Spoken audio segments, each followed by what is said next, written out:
फटका असा बसेल की तसा बसेल असं मला बिलकुल काय त्या ठिकाणी वाटत नाही. उरलेले दोन्ही टप्पे महायुतीचे भक्कम बालेकिल्ले असलेले आहेत. दोन्ही ठिकाणच्या जागा राष्ट्रवादी काँग्रेस पक्ष महायुतीच्या माध्यमातून फार मोठ्या फरकाने त्या ठिकाणी 100% जिंकणार आहे. रायगडमध्ये कमी मतदान होण्याचं कारणं वेगवेगळी आहेत. पोस्ट ग्रॅज्युएट डिग्री कोर्सच्या माध्यमातून परिपूर्ण राजकीय नेतृत्व घडवणारं आणि प्राध्यापक राहुल कराड यांच्या संकल्पनेतून साकारलेलं भारतातील पहिलं institute MIT school of government presents जागर लोकशाहीचा.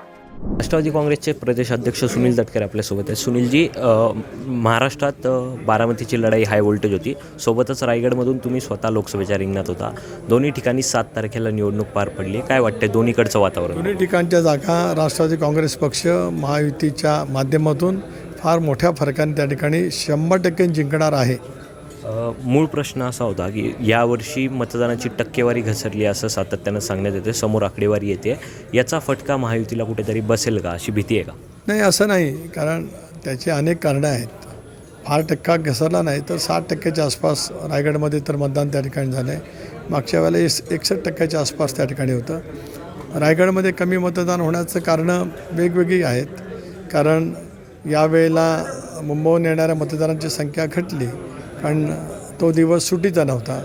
अनेक वेळेला मुंबई आणि कोकणातलं मतदान एकाच वेळेला असतं, त्यामुळे ती कारणं त्या ठिकाणी आहेत.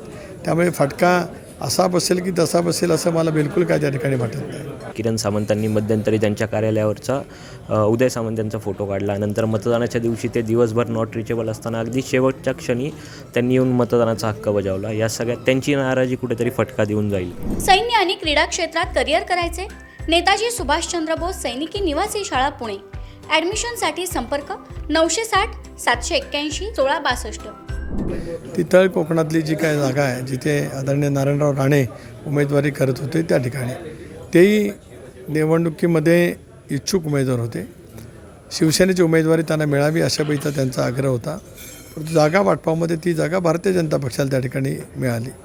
काही वेळेला एखाद्या गोष्टीचं मनाला लागून राहतं, कदाचित त्याच्यामुळेच किरण सामंतांची ती सुरुवातीला प्रतिक्रिया आली असतील, पण ते पक्षासोबतच आहेत.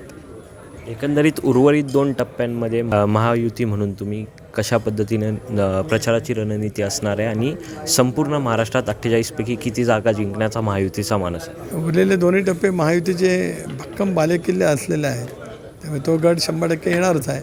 मी सांगितलं मगाशी पत्रकार परिषदेमध्ये की 45+ हे उद्दिष्ट यावेळेला आम्ही निश्चितपणाने गाठू.